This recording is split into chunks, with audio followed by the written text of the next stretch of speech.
ಆಕಾಶವಾಣಿ ಮಡಿಕೇರಿ. ಕಾರ್ಯಕ್ರಮ ಯೋಗ ಸ್ವಾಸ್ಥ್ಯ ದಿನಚರಿ ಪ್ರಸ್ತುತಪಡಿಸುತ್ತಾರೆ ಬಿ ಶಂಕರನಾರಾಯಣ ಶಾಸ್ತ್ರಿ. ಕೇಳಿ, ಪಾಲ್ಗೊಳ್ಳಿ. ಯೋಗ ಸ್ವಾಸ್ಥ್ಯ ದಿನಚರಿ. ಯೋಗ ಸ್ವಾಸ್ಥ್ಯ ದಿನಚರಿ. ಯಾವುದೇ ಯೋಗ ಅಭ್ಯಾಸ ಮಾಡುವಾಗ ವಿವಿಧ ಚಟುವಟಿಕೆಗಳಿರುತ್ತೆ. ನೇರವಾಗಿ ಪ್ರಾಣಾಯಾಮಕ್ಕೆ ಹೋದರೆ ಅಷ್ಟು ಲಾಭ ಆಗೋದಿಲ್ಲ. ಇದಕ್ಕೇನಾಗಬೇಕು, ನಮ್ಮ ಶ್ವಾಸಕೋಶದ ಹೊರಭಾಗದ ಸ್ನಾಯುಗಳು ಚೆನ್ನಾಗಿ ಇದಕ್ಕೆ ಹದವಾಗಿರಬೇಕು. ಎದೆಗೂಡಿನ ಪಕ್ಕೆಲುಬುಗಳ ಸ್ನಾಯುಗಳು ಸರಿಯಾಗಿ ಸಂಕೋಚ ವಿಕಾಸ ಆಗದೇ ಇದ್ದರೆ ನಮ್ಮ ಉಸಿರಾಟ ಕ್ರಿಯೆ ಚೆನ್ನಾಗಿ ನಡೆಯೋದಿಲ್ಲ. ಅದಕ್ಕಾಗಿ ಒಂದೆರಡು ಸರಳವಾದ ಎದೆಗೂಡನ್ನು ಹಿಗ್ಗಿಸುವ ಕುಗ್ಗಿಸುವ ಕ್ರಿಯೆಗಳನ್ನು ಮೊದಲು ಅಭ್ಯಾಸ ಮಾಡೋಣ. ತಯಾರಾಗಿದ್ದಿರ್ತಾನೆ. ಈಗ ಕೂತವರು ಎರಡೂ ಕೈಗಳನ್ನು ನೆಲದ ಮೇಲಿಡಿ, ಹಸ್ತವನ್ನು ಹಾಗೆ ನೇರವಾಗಿ ಜಮಖಾನದ ಮೇಲೆ ಕೂತಿದ್ದಿರ್ತಾನೆ. ಬೆನ್ನು, ಕತ್ತು, ತಲೆ ನೇರವಾಗಿರಲಿ. ಈಗ ಹಸ್ತಗಳನ್ನು ಹಾಗೆ ನೆಲದ ಮೇಲಿಡಿ. ಗಮನ ಮೂಗಿನ ಹೊಳ್ಳೆಯ ಕಡೆಗಳಲ್ಲಿರಲಿ. ನಿಧಾನವಾಗಿ ಎರಡೂ ಕೈಗಳನ್ನು ಮೇಲೆತ್ತಾ ಬನ್ನಿ, ಹಾಗೆ ಮೇಲ್ತನ್ನಿ. ಈಗ ಶ್ವಾಸ ಏನಾಗ್ತಾ ಇದೆ ನೋಡಿ. ಕೈಗಳನ್ನು ಮೇಲೆ ಎತ್ತಿ ತಲೆಯ ಮೇಲಿನಿಂದ ನಮಸ್ಕಾರ ಸ್ಥಿತಿಗೆ ತನ್ನಿ. ಇದನ್ನು ಪರ್ವತಾಸನ ಅಂತ ಕರೀತಾರೆ. ಬಹುಶಃ ನೀವು ಗಮನಿಸಿರ್ಬೋದು, ಕೈಗಳನ್ನು ಮೇಲೆತ್ತುವಾಗ ತಂಪು ಶುದ್ಧ ಗಾಳಿ ಒಳ ಪ್ರವೇಶ ಆಗ್ತಾ ಇತ್ತು. ಈಗ ಮತ್ತಷ್ಟು ಬೆನ್ನನ್ನು ನೇರ ಮಾಡಿ ನಿಧಾನ ಹಾಗೆ ಮುಗಿದ ಕೈಯನ್ನು ಕೆಳಗೆ ತರ್ತಾ ಮುಂದಕ್ಕೆ ಬಾಗ್ತಾ ಬನ್ನಿ. ಹಾಗೆ ಇನ್ನು ಮುಂದೆ ಬಾಗಿ ನಿಧಾನವಾಗಿ ಹೊಟ್ಟೆ ಚೆನ್ನಾಗಿ ತೊಡೆಗೆ ಒತ್ತುತ್ತಾ ಇರಲಿ. ಹಣೆ ಮತ್ತು ಮುಗಿದ ಕೈಗಳನ್ನು ನೆಲದ ಮೇಲಿಟ್ಟು ಬೆನ್ನನ್ನು ಸ್ವಲ್ಪ ಮುಂದಕ್ಕೆ ಎಳೀರಿ. ಈಗ ಉಸಿರು ಹೊರ ಹೋಗ್ತಾ ಇದ್ದದ್ದು ಗಮನ ಬಂತಾನೆ. ಈ ಸ್ಥಿತಿಯನ್ನು ಯೋಗ ಮುದ್ರೆ ಅಂತ ಕರೀತಾರೆ. ಈಗ ಸಹಜ ಉಸಿರಾಟದಲ್ಲಿರಲಿ, ಉಸಿರು ಹಿಡ್ಕೊಳ್ಳೋದು ಬೇಡ. ನೇರವಾಗಿ ನಿಧಾನವಾಗಿ ಮೇಲೆ ಬನ್ನಿ. ತಂಪು ಶುದ್ಧ ಗಾಳಿ ಒಳ ಹೋಗೋದನ್ನು ಗಮನಿಸ್ತಾ ಇದ್ದಿರ್ತಾನೆ. ನೇರ ಬಂದ್ರ ದೇಹವನ್ನು ಒಂದು ಸಾರಿ ಇನ್ನೊಂದು ಸಾರಿ ಮೇಲೆ ಎಳೆದು ಕೈಗಳನ್ನು ನಿಧಾನವಾಗಿ ಕೆಳಗ್ತಾನೆ. ಗಮನ ಉಸಿರಿನ ಮೇಲಿರಲಿ. ಕೈಗಳು ಕೆಳ ಬರುವಾಗ ಶ್ವಾಸಕೋಶ ಸಂಕೋಚವಾಗಿ ಬಿಸಿ ಉಸಿರು ಹೊರ ಬರೋದನ್ನು ಗಮನಿಸ್ತಾ ಇದ್ದೀರಾ. ಈಗ ನಿಧಾನವಾಗಿ ಇನ್ನೊಂದು ಸಾರಿ ಅಭ್ಯಾಸ ಮಾಡೋಣ. ಕೈಗಳನ್ನು ನಿಧಾನ ಮೇಲ್ತಾನೆ. ತಂಪು ಗಾಳಿ ಒಳ ಹೋಗೋದನ್ನು ಗಮನಿಸಿ ಎಳೀರಿ ಬೆನ್ನನ್ನು, ಕೈಗಳನ್ನು. ಇದು ಪರ್ವತಾಸನ ಸ್ಥಿತಿ. ಹಾಗೆ ನಿಧಾನ ಮುಂದೆ ಬಾಗುವಾಗ ಹೊಟ್ಟೆಯನ್ನು ಚೆನ್ನಾಗಿ ತೊಡೆಗೆ ಒತ್ತಾ ಬನ್ನಿ. ಬಿಸಿ ಉಸಿರು ಹೊರ ಹೋಗೋದು ಗೊತ್ತಾಗ್ತಾ ಇದೆ ತಾನೆ. ಈಗ ಹಣೆ ಮತ್ತು ಮುಗಿದ ಕೈ ನೆಲದ ಮೇಲೆ ಇದೆಯಾ. ಬೆನ್ನನ್ನು ನೇರವಾಗಿ ಸ್ಟ್ರೆಚ್ ಮಾಡಿ ಸಹಜ ಉಸಿರಾಟ ಇರಲಿ. ಪುನಃ ಮೇಲೆ ಬನ್ನಿ.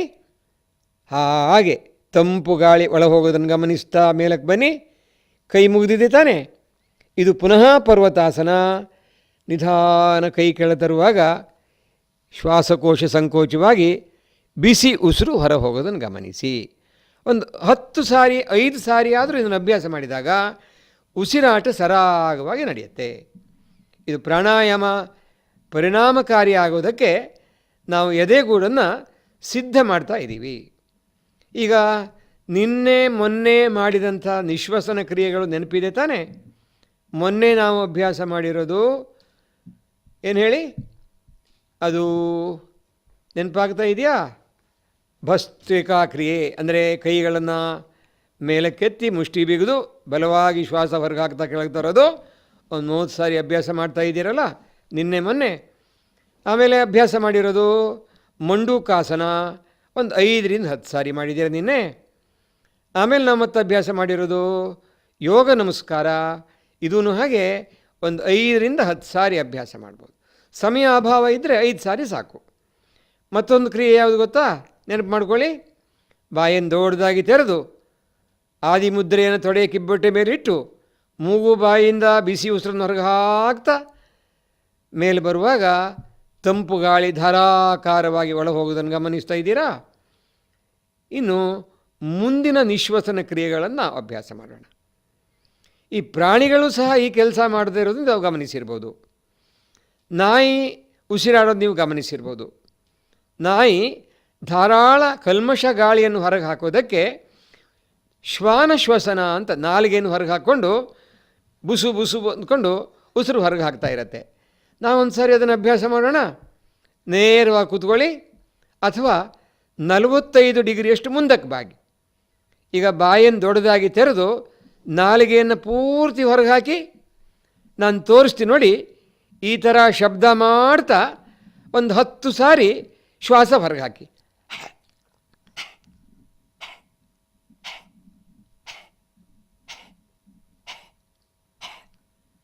ಏನಾಗ್ತಾ ಇದೆ ನೋಡಿ, ಕಿಬ್ಬೊಟ್ಟೆ ಒಳಗೆ ಸರಿಯತ್ತೆ, ಶ್ವಾಸಕೋಶ ಸಂಕೋಚಗೊಳ್ಳುತ್ತೆ, ಕಲ್ಮಶ ಗಾಳಿ ಹೊರಬರುತ್ತೆ. 1 ಸೆಕೆಂಡಿಗೆ 1 ಹಾಗೆ 1 ನಿಮಿಷಕ್ಕೆ 60 ಸಾರಿ ಇದನ್ನು ಅಭ್ಯಾಸ ಮಾಡ್ಬೋದು. ಇಲ್ಲಿ ಒಂದು ವ್ಯತ್ಯಾಸ ಗಮನಿಸಿ, ನಾವು ಉಸಿರು ಹೊರಗೆ ಹಾಕ್ತಾನೇ ಇರ್ತೇವೆ, ಒಳಗೆ ನಾವಾಗಿ ಎಳ್ಕೊಳ್ಳೋದಿಲ್ಲ. ಸಣ್ಣ ಮಟ್ಟದಲ್ಲಿ ಒಳಗೆ ಬಂದರೂ ಪರವಾಗಿಲ್ಲ. ಈ ಪ್ರಾರಂಭದ ಹಂತದಲ್ಲಿ ಇದು ತುಂಬ ಅನುಕೂಲ. ತಾವು ಈ ಕಮ್ಮಾರ ಕುಲುಮೆಗೆ ಗಾಳಿ ಹಾಕಿರೋದನ್ನು ನೋಡಿರ್ಬೋದು. ಅಲ್ಲಿ ನೋಡಿ ಒಂದು ತಿದಿ ಇರುತ್ತೆ. ತಿದಿ ಎಳೆದಾಗ ಗಾಳಿ ಅದರಲ್ಲಿ ತುಂಬಿಕೊಳ್ಳುತ್ತೆ, ಒತ್ತಿದಾಗ ಒಳಗೆ ಹೋಗುತ್ತೆ. ನಮ್ಮ ಉಸಿರಾಟ ಆಗೋದು ಶ್ವಾಸಕೋಶ ಸಂಕೋಚ ವಿಕಾಸ ಆದಾಗ. ಆದರೆ ಬರೇ ಶ್ವಾಸಕೋಶವನ್ನು ಉಪಯೋಗಿಸಿದರೆ ಹೆಚ್ಚು ಗಾಳಿ ಪಡೆಯೋಕ್ಕಾಗೋದಿಲ್ಲ.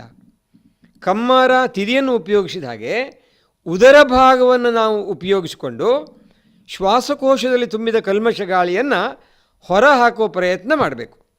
ನಾವೀಗ ಮಾಡ್ತಲ್ಲ ಶ್ವಾನಶ್ವಸನ, ಇದು ಅದೇ ಕೆಲಸ. ಅಂದರೆ ಕೆಳಗಿನ ಭಾಗದ ಉದರ ಭಾಗ ಒಳಗೆಳ್ಕೊಳ್ಳೋದು, ನಿಯಮಿತವಾಗಿ ಉಸಿರನ್ನು ಹೊರ ಚೆಲ್ಲೋದು. ಇದನ್ನು ಒಳಗೆಳ್ಕೊಂಡಾಗ ನಮ್ಮ ಎದೆ ಮತ್ತು ಹೊಟ್ಟೆಯನ್ನು ಪ್ರತ್ಯೇಕಿಸುವಂಥ ವಪೆ ಮೇಲೆ ಹೋಗುತ್ತೆ, ಶ್ವಾಸಕೋಶ ಸಂಕೋಚವಾಗುತ್ತೆ, ಧಾರಾಳ ಕಲ್ಮಶ ಗಾಳಿ ಹೊರಬರುತ್ತೆ. ಇದನ್ನೊಂದು 50-60 ಸಾರಿ, ಕನಿಷ್ಠ 30 ಸಾರಿ ಮಾಡಿದಾಗ ಚೆನ್ನಾಗಿ ಶುದ್ಧ ಗಾಳಿ ಒಳಗೆ ಹೋಗುತ್ತೆ. ಇದು ಮುಖದೌತಿ ಅಭ್ಯಾಸ ಮಾಡುವ ಪ್ರಾರಂಭದ ಹಂತ. ಈಗ ನೀವು ಮುಂದಿನ ಹಂತಕ್ಕೆ ತಯಾರಾಗಿದ್ದೀರಾ? ನೇರ ಕೂತ್ಕೊಂಡಿದ್ದೀರಿ ತಾನೆ? ಹಸ್ತಗಳ 4 ಬೆರಳುಗಳನ್ನು ತಗೊಳ್ಳಿ, ಕಿಬ್ಬೊಟ್ಟೆಯ ಕೆಳಭಾಗದಲ್ಲಿಡಿ. ಇದನ್ನು ನಿಯಮಿತವಾಗಿ ಒಳಗೆ ಮರ್ದನ ಮಾಡಬೇಕು. ಒಂದೊಂದು ಸಾರಿ ಒಳಗೆ ಒತ್ತಿದಾಗಲೂ ಬಿಸಿ ಉಸಿರು ಹೊರ ಬರೋದನ್ನು ಗಮನಿಸಿ. ನೋಡಿ, ಈ ತರಹ